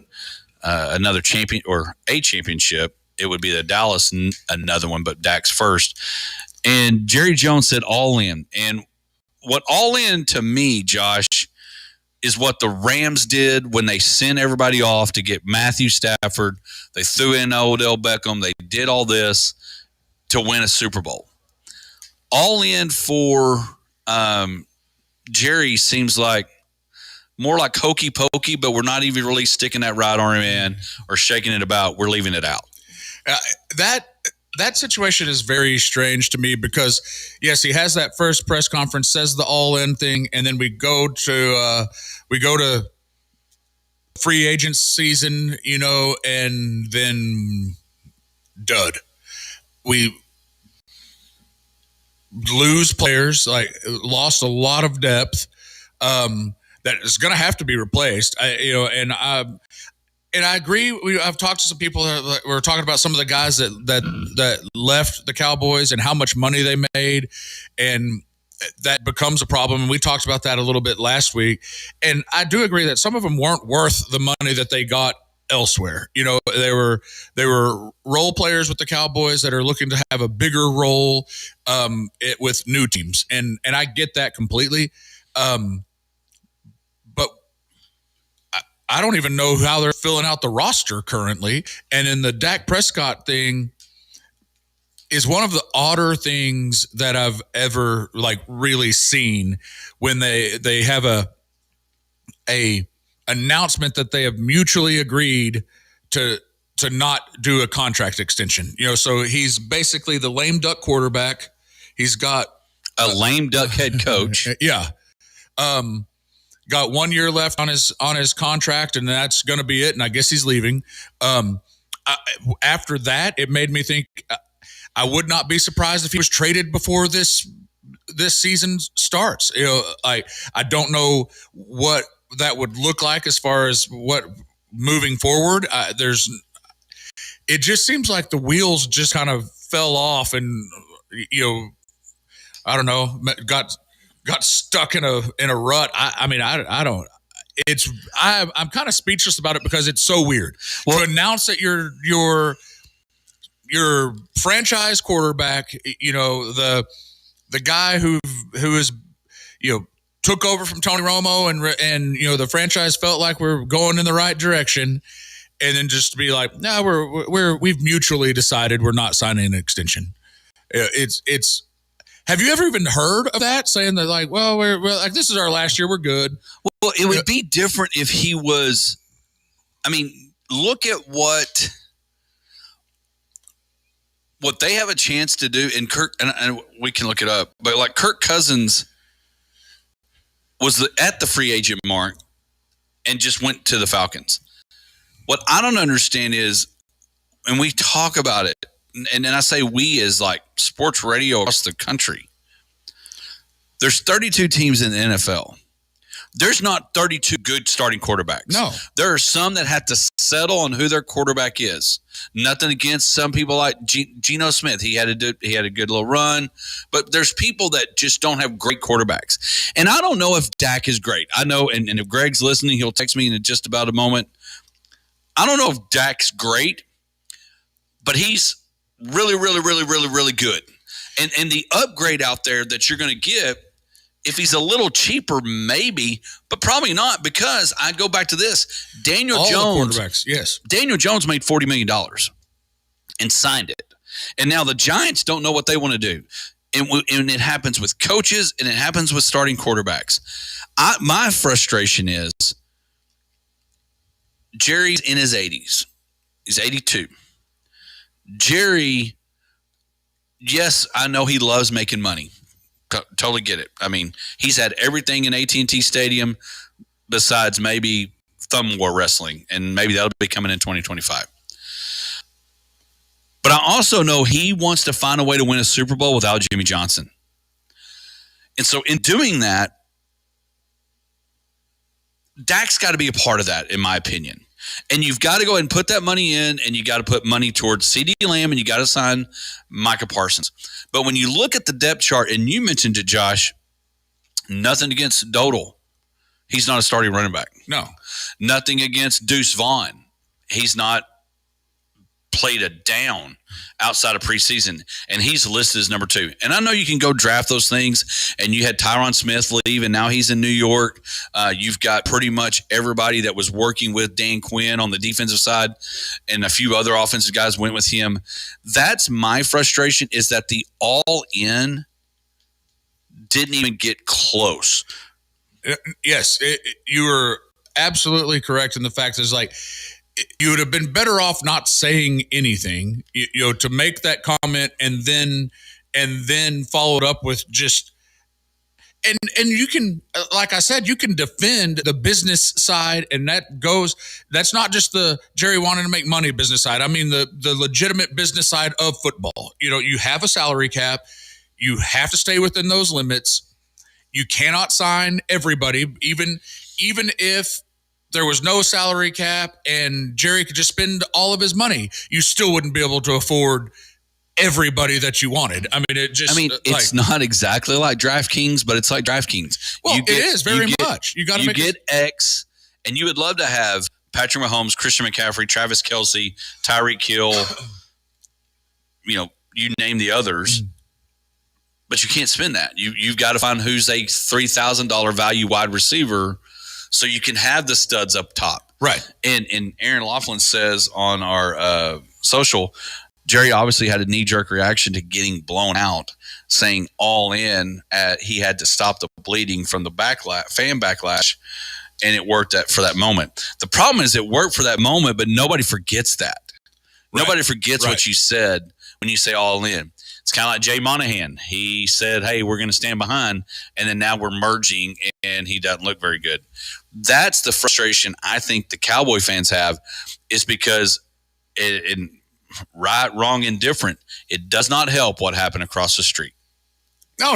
It raises the bar, because, it just does. I mean, and that's one of those things that and it's also interesting when the Cowboys went on their Super Bowl run, that was when the Rangers made their first, won the West 3 times in a row, just right in that same time frame. There was, good football, good baseball, in the Metroplex. That was obviously before the Cowboys moved next door, but it does kind of, in the Mavericks have won since the Cowboys have won, the Dallas Stars have won their Stanley Cup after the Cowboys. And so there is that pressure. I do think that builds the pressure, because the market expects a winner. The Cowboys fans have always expected a winner, but just in general, it does. I think you're 100% correct. And there might be some plan that ends up like you look through door number 2 and you're like, oh, okay, this makes sense, or who they're going to draft and things like that. You have to be smart. I don't think that. We obviously have issues with Jerry going way back with some of his GMing decisions, but they have drafted well recently. They have had some unique setbacks. They lost Van Der Esch to a career-ending injury. They did go get a linebacker to replace him. So that was one of the things they needed to do, because Van Der Esch getting hurt last year. I really think that was the nail in the coffin, because the inability to stop the run is what burned the Cowboys as that season wore on. So there's holes on the offensive line now with Smith being gone, but that goes back to what I was saying about just the salary cap money side of it. Smith is well past his prime. A Hall of Famer, a true all-time great, just somebody that when he was playing, when he was on the field, he changed the game. but he is past his prime. I mean, he is at the end of his career. And so I get that it's kind of time to move on from that, but who do you move on to? Where is it coming from? Like, it's just and that's the hard part, is because a lot of those guys that probably might have wanted to still be a Dallas Cowboy, but knew they wanted to get their money. So they're able, but somebody's going to pay them. And that's what we see with Tyron Smith, Biodish, and all those guys. Somebody's going to pay them something. They may just have to move. And here's the other thing. Tony Pollard is going to the Titans. He is nowhere near Derrick Henry. And he can't. We saw that this year. The load can't be there. All need to share. There's been talks. Is there a door to bring Zeke back to Dallas? But somebody's going to pay these folks. And so it'll be interesting to see the drafts. I mean, Monday is April 1st. That means the draft is just a little under a month away. And, of course, all the talk is Cowboy talk or quarterback talk at the top of the draft. But what will the Cowboys do? A couple of things, rule changes. We got about a minute. They're tackling. You can no longer tackle from behind and bring them down. It's now a hip collar, I guess, which a hip drop tackle is now going to be a flag. And then looks like they're changing the kickoff, the UFL, which kicks off this weekend, and the XFL, now UFL. They're changing the kickoff. So that'll be interesting to see. And now they're trying to make the onside kick recoverable, but you got to let them know you're about to onside kick. So there's no more Sean Payton fake. Hey, nobody knows it's coming. I don't like that at all. But yeah. If I wanted to let you know I'm running it over here, that just I want you to hit it just right on Tecmo. To take away the strategy completely. Like, oh, we're gonna fake kick. No, yeah. I don't understand that one. But and I know people get hurt, and it's rough, and some of the things that you can try to affect change in that, because you like to watch the best players play, and when the best players are hurt, that dilutes the game. And just on a personal level, people getting injured and things like that is not good. I 100% agree with that. But it's almost, there's going to be so many rules about how you can't tackle somebody that I'm not really sure you're going to be able to tackle anybody. It's going to be interesting, very much so. As football happens, and maybe get more kick returns and all that. But the UFL does kick off this weekend, so be looking for that on your network dial. When we come back, knowing's half the battle.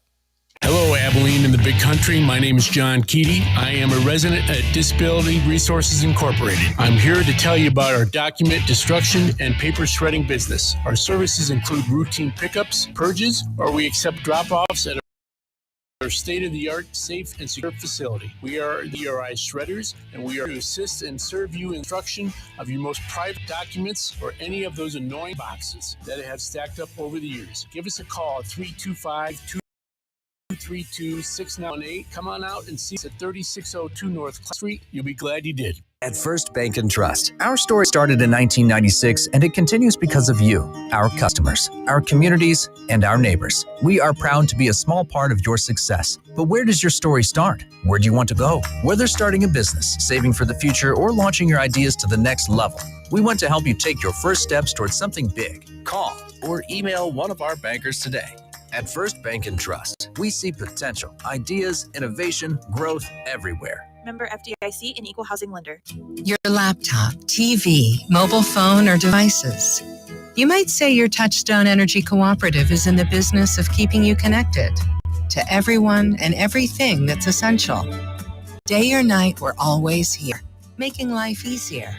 Because when all is said and done, of all the connections we make, none are more powerful than the human connection. You are the most important part of Big Country Electric Cooperative. Call, stop by our offices in Roby, Snyder, and Stamford, or visit online at bigcountry.coop.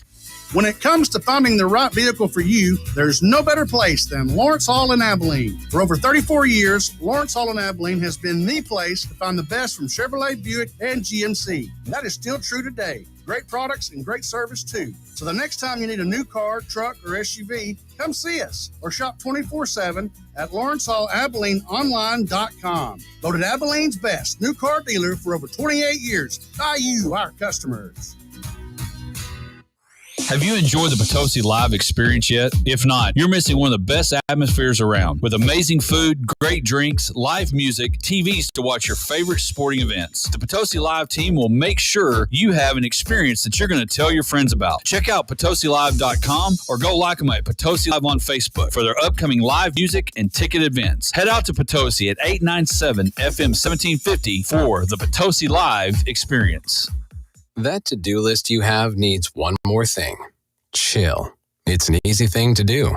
Just crack open an ice-cold Coors Light and chill. Take the afternoon off and binge watch anything. Go to happy hour and stay for a couple hours. Who's counting anyways? Or hang out with just your dog, because you've had enough human interaction this week. Whatever you do it with a Coors Light. Mountain cold refreshment made to chill. 2020 Coors Brewing Company, Golden, Colorado. Celebrate responsibly. Hi, I'm Sharon Alley. Here in Abilene, folks have lots of options for eating out, from large chains to locally owned mom and pops like us. I want you to know we really appreciate your business and are always striving for wonderful food, service, and prices. So we listen to you and have updated our menu, bringing back old favorites like nachos and fajitas and adding more small plates for the light appetites. So come see us.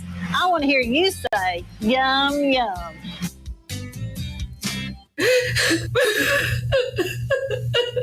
Tammy, are you crying? There's no crying. There's no crying in mortgages. Buying a home should not make you cry. You deserve a team of mortgage experts who have your best interest at heart. Visit ColemanBank.com and let us help you make your next move. If you are looking for a mortgage team in a league of their own, Coleman County State Bank is the place for you. Equal housing lender. Member FDIC.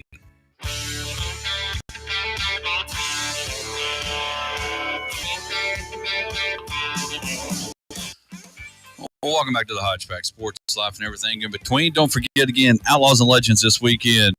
But more importantly, today is Good Friday. And of course, you heard Coach Dabo Sweeney talk about big day today, the Lord going to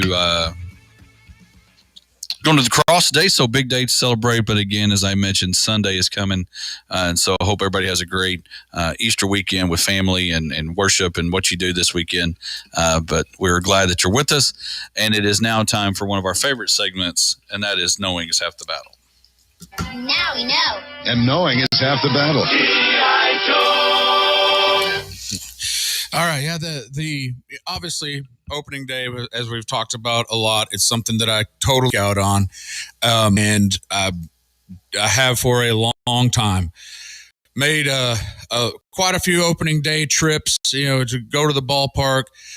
Last night, with it being a game that different, and I guess you get that when you're the reigning World Series champion. You get the ESPN game, national televised, and all of that. And just on a side note, I know there's a lot going on, but watching that game last night when Josh Young did the on-field interview, which is one of my favorite things that ESPN has brought into doing their on Sunday Night Baseball, which is about the only thing I watch on ESPN.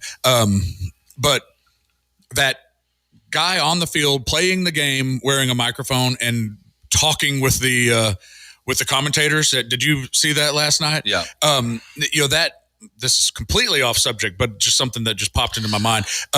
It's just I don't know, just hearing them as they're playing the game, having those conversations. It's just kind of a real interesting thing. It's cool. But I also think that's some of the things that we've seen in the leagues that have started that have added that behind the scenes thing. The UFL did, or the XFL, now UFL. Some of that stuff people like. We saw it in golf. They'll be talking to somebody walking down the fairway, about to go hit. We've seen it in college game day on football days, and they do it with basketball too. Now is they'll talk to somebody while they're on the field warming up and all that. And I think. And some of that's probably Last Dance, that behind-the-scenes stuff we like. But when you've got, and one of the things that Carl Ravage who was calling the game on ESPN last night, mentioned it on Twitter, just the pro of how good Josh Young is, not only on the field, but also on the mic, because he's like, really y'all doing good. Where are we going to dinner later? Then throwing it across the diamond. Yeah, he's like, let me make this play real fast. Yeah, it is good. I love the behind-the-scenes stuff. Yeah, so anyway, that was just, yes, and the you talked about the XFL, UFL, the play calls being where they could listen into was very interesting, and I'm sure that there'd be some pushback with that, with just how you could scout that, and try to, figure out what people were doing. So I've wondered about how that could carry over to any other, I don't know that the NFL or the NCAA major programs are going to want everyone to know what all their play calls are. I can tell you that answer. Yeah, but it's interesting. So anyway, all geeked up about opening day. I'm very excited about it. It's always such a, like I said, the fanfare, the flyovers, everyone out on the field and being introduced to the home team, all the fans, all of that. Something I've always geeked out over. It's also interesting that it always seems like, opening day, you can't get a ticket for anywhere near like regular price. You have to be a season ticket holder or buy so many tickets to even purchase a Rangers ticket. I guess if you really just wanted to go to opening day, you could always go to Oakland because no one went to their opening day. And sat anywhere. Yeah. So just all the geekiness that comes with that for me. Obviously, my daughter is unenthused by. Not very unimpressed. And she's going to learn. I've decided to teach her a lesson, so she's going to learn this the hard way. So this knowing half the battle's for Molly. It's for Molly, and you just like in general, watch when you run your mouth, because it could always come back to haunt you. That's something that everyone should know. But I'm going to make sure, and I've made this mental note. It's a long play because it's going to take a year.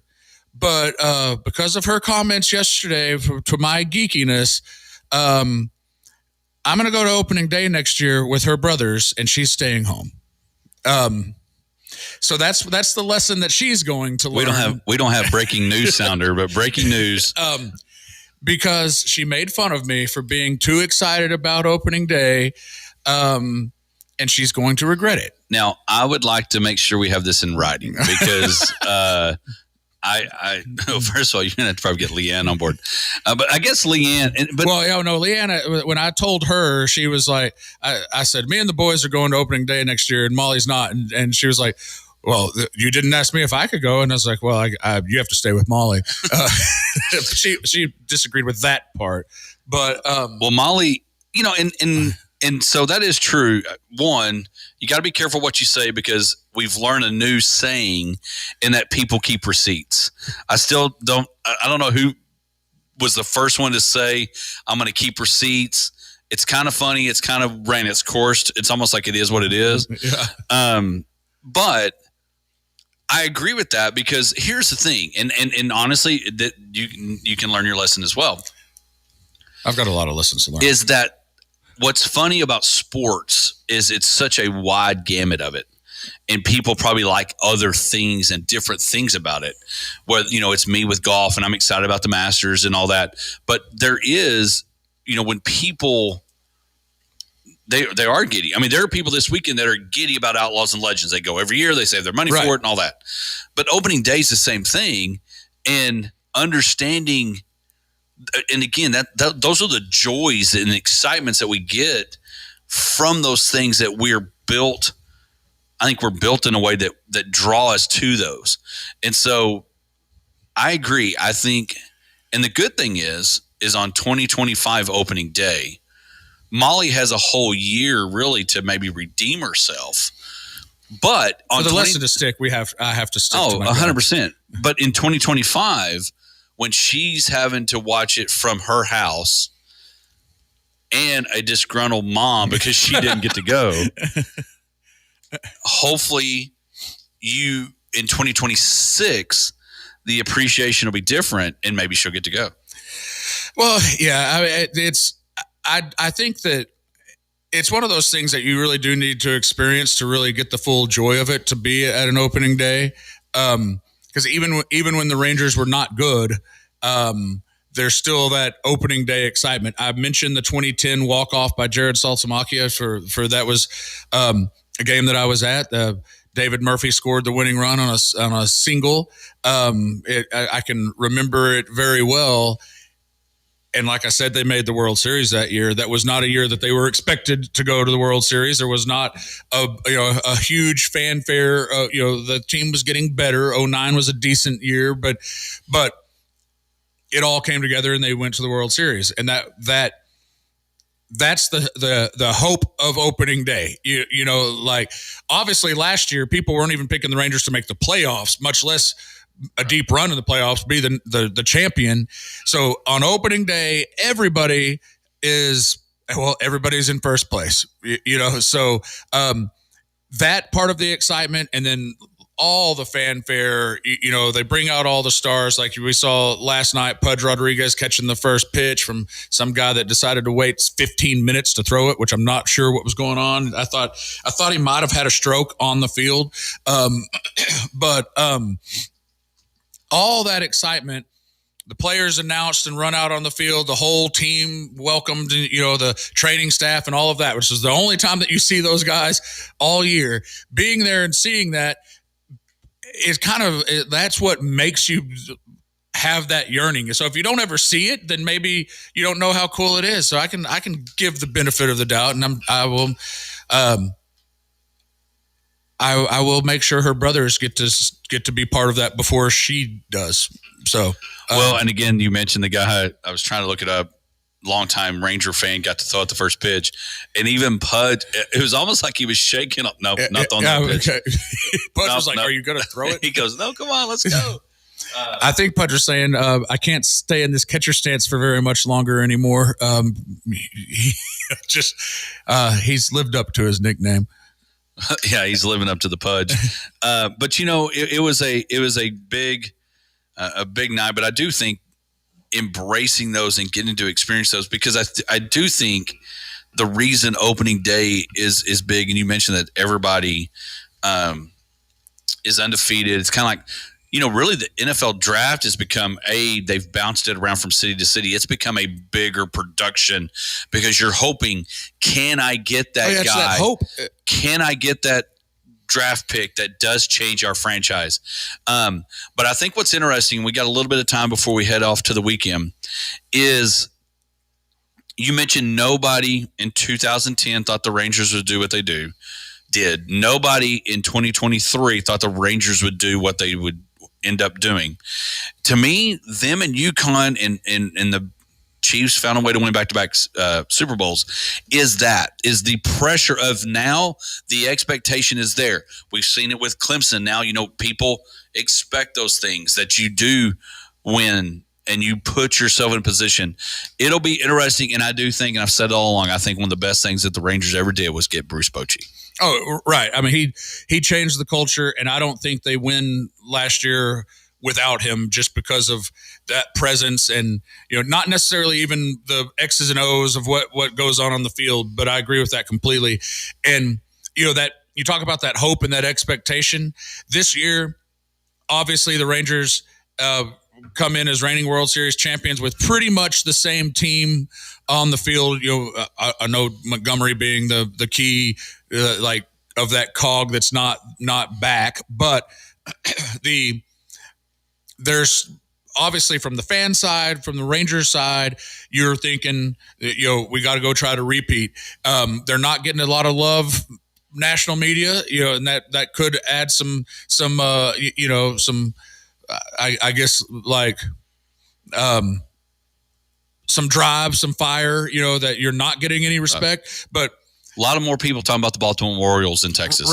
Right. The Orioles are the team du jour, and they talk about how young and exciting they are, and I hear those commentaries and think, if you really put the Rangers and the Orioles side by side, the Rangers have a lot of young and exciting, and we talked about Josh Young earlier. His second year and how good he has become. Evan Carter gets a full year. Yes, Wyatt Langford. We talked about him earlier. Jonah Heim it doesn't get that respect that Adley Rutschman does, and Adley is a little bit younger. And was a first-round draft pick and all of those things that Heim had to work into where he's at. But you look at their production on the field, it's not much different, and obviously Jonah Heim won the Gold Glove last year and all those things, So I'm excited about the Rangers. It's I'm always excited about the Rangers. Like I said, I geek out on it. But I remember back to 2012, I thought that was the best Rangers team that ever took the field. And I still think even we won the World Series last year. I think that 2012 team was better, and the wheels fell off at the end of that season, and they ended up, losing in the first round of the playoffs. But going into 2012, it was like, this is our year. We can win this. We almost won in 11, and the team was better in 12. And, so this year's kind of that same way. You go into it thinking this is not correct as a fan. I've always thought this was but this year it's kind of World Series or bust, as far as if we don't win the World Series, it's kind of going to be a disappointment. Right. And I think we'll look at it and be excited about it. Great show, great time. Don't forget to check out our download, subscribe, rate, review. We'll send you to the weekend with a legal ID and some Mark Powell. We'll see you next week. KLGD Stanford, Abilene, 106.9 FM, where real country music lives. You guys are the greatest. The Country Giant.